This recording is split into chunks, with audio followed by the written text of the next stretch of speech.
솔로몬이 여호와의 이름을 위하여 성전을 건축하고 자기 왕위를 위하여 궁궐 건축하기를 결심하니라. 솔로몬이 이에 짐꾼 7만 명과 산에서 돌을 떠낼 자 8만 명과 이를 감독할 자 3,600명을 뽑고 솔로몬이 사절을 두로왕 후람에게 보내어 이르되 당신이 전에 내 아버지 다윗에게 백향목을 보내어 그가 거주하실 궁궐을 건축하게 한 것 같이 내게도 그리하소서. 이제 내가 나의 하나님 여호와의 이름을 위하여 성전을 건축하여 구별하여 드리고 주 앞에서 향재료를 사르며 항상 떡을 차려 놓으며 안식일과 초하루와 우리 하나님 여호와의 절기에 아침 저녁으로 번제를 드리려 하오니 이는 이스라엘의 영원한 규례니이다. 내가 건축하고자 하는 성전은 크니 우리 하나님은 모든 신들보다 크심이라. 누가 능히 하나님을 위하여 성전을 건축하리요? 하늘과 하늘들의 하늘이라도 주를 용납하지 못하겠거든. 내가 누구이기에 어찌 능히 그를 위하여 성전을 건축하리요? 그 앞에 분향하려 할 따름이니이다. 이제 청하건대 당신은 금, 은, 동, 철로 제조하며 자색, 홍색, 청색실로 직조하며 또 아로 새길 줄 아는 재주 있는 사람 하나를 내게 보내어 내 아버지 다윗이 유다와 예루살렘에서 준비한 나의 재주 있는 사람들과 함께 일하게 하고 또 레바논에서 백향목과 잣나무와 백단목을 내게로 보내소서. 내가 알거니와 당신의 종은 레바논에서 벌목을 잘하나니 내 종들이 당신의 종들을 도울지라. 이와 같이 나를 위하여 제목을 많이 준비하게 하소서. 내가 건축하려 하는 성전은 크고 화려할 것이니이다. 내가 당신의 벌목하는 종들에게 찌은밀 2만 고루와 보리 2만 고루와 포도주 2만 밭과 기름 2만 밭을 주리이다 하였더라. 두로왕 후람이 솔로몬에게 답장하여 이르되 여호와께서 자기 백성을 사랑하심으로 당신을 세워 그들의 왕을 삼으셨도다.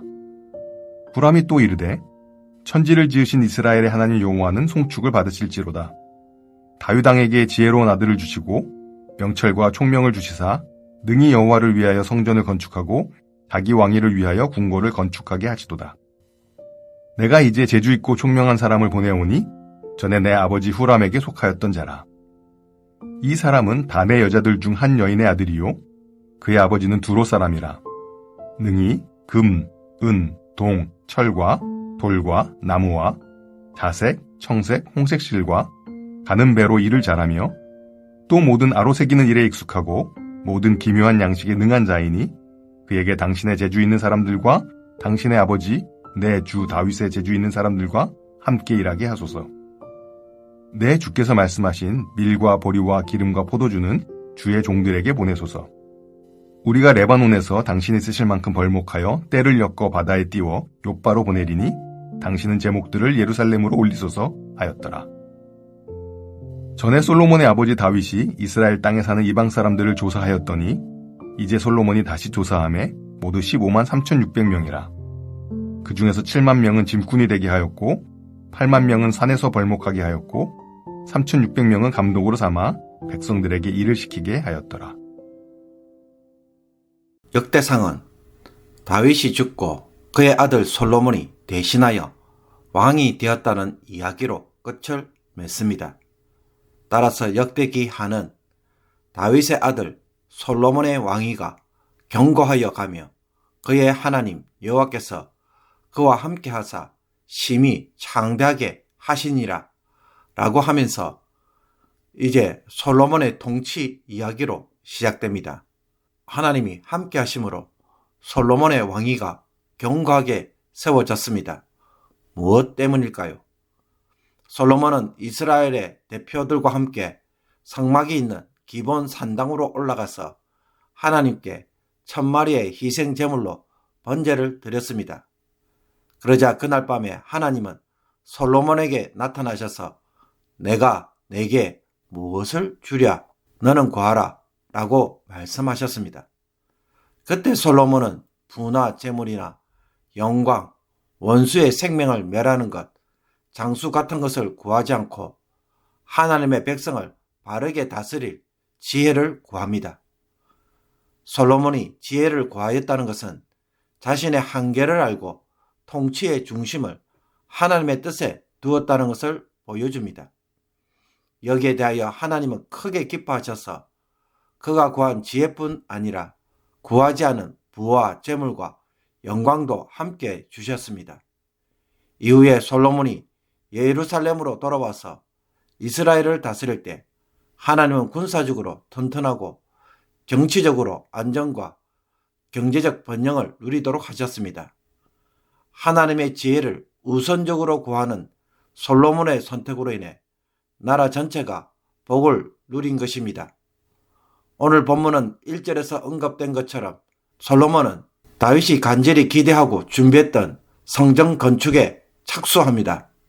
2장은 성전 건축을 위한 준비 과정을, 3장에서는 본격적인 성전을 건축하며 4장에서는 성전에 들어갈 여러 성전 기물과 기구를 제작하는 것을 보여줌으로써 2장부터 4장까지는 솔로몬이 성전을 어떻게 건축하였는지를 잘 설명하고 있습니다.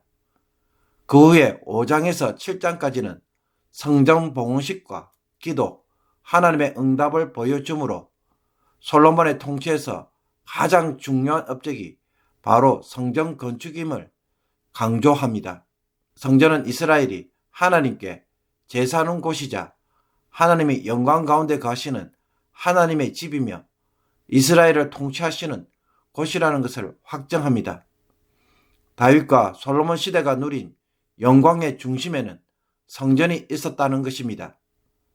성전 건축을 위해 솔로몬은 제일 먼저 아버지와 친하였던 두로왕 후람에게 사람을 보내 성전 건축에 필요한 자재와 일꾼을 요청합니다. 솔로몬은 자신과 하나님 여호와의 이름을 위하여 그리고 이스라엘의 영원한 규례인 제사를 드리고자 성전을 건축하고자 한다고 말합니다. 솔로몬은 자신이 짓고자 하는 성전은 하나님의 위엄에 적합하도록 크고 화려하게 지어야 한다고 하면서 금, 은, 동, 철을 제조하는 자, 실로 직조하고 아로 새길 줄 아는 사람들을 보내줄 것과 레바논의 백향목과 잣나무 백단목을 보내줄 것을 요청합니다. 벌목을 위해 자신의 종들이 가서 도울 것이며 벌목하는 종들을 위해서는 곡식과 포도주, 기름 등으로 보답하겠다고 약속합니다. 여기에 대하여 두로왕 후람은 다윗 왕에게 지혜로운 아들을 주신 것과 솔로몬에게 명철과 총명을 주어서 성전과 궁궐을 건축하게 하신 하나님에게 찬양을 하면서 솔로몬이 요청한 것에 대해 제공하겠다고 응답합니다. 그런 후 솔로몬은 성전 건축을 위한 일꾼을 뽑는데 여기에 동원된 자들은 모두 이방인이었습니다. 이스라엘 땅에 사는 이방 사람들을 조사해 보니 총 15만 3,600명이었습니다. 7만 명은 진군으로, 8만 명은 벌목군으로, 3,600명은 감독으로 삼아 백성들로 하여금 일을 시키게 합니다. 이스라엘 백성들 중에서는 3만 명이 일시적으로 건축에 참여했습니다. 이처럼 다윗과 솔로몬에 대한 통치 기록 가운데 성전 건축이 중심을 이루고 여기에 많은 설명이 주어졌다는 것은 성전이 건물 그 이상의 의미를 가지고 있기 때문입니다. 바벨론 포로 생활로부터 귀환한 유다 공동체가 다시 나라를 세우려고 합니다. 어떤 나라가 되어야 할까요? 그 정체성을 어디에서 찾아야 할까요? 이스라엘 역사 가운데 가장 영광스러운 때는 하나님이 왕으로 통치할 때이며 성전 중심의 신앙이 바로 세워질 때였습니다. 그러므로 성전과 예배가 다시 회복될 때 하나님이 자기 백성들 가운데 가시고 하나님이 통치하시는 나라가 될 수 있습니다. 성전 중심의 공동체, 예배 공동체가 바로 이스라엘의 정체성인 것입니다. 성도 역시 자신의 정체성을 어디에서 찾아야 할까요? 다른 불신자들처럼 살아가고 그들이 추구하는 행복과 성공, 직업과 부를 얻는 것에서 만족과 정체성을 찾으면 될까요? 우리는 이방 나라처럼 되는 것에 결코 있지 않습니다. 역대기가 보여주는 것처럼 성도는 하나님을 예배하고 하나님의 임재를 체험하며 하나님이 주시는 복으로 살아가는 것에서 세상과 구별된 모습이 있습니다. 이것이 하나님의 백성이라는 것입니다. 신앙생활을 하다가 종종 낙심하고 회의감에 빠지는 성도들을 봅니다. 왜 그럴까요? 왜 나는 세상 사람처럼 제대로 못 누리는지를 생각하며 그들과 비교할 때에 그런 일이 일어납니다. 주변을 기준으로 삼게 되면 필연적으로 낙심하게 되어 있습니다.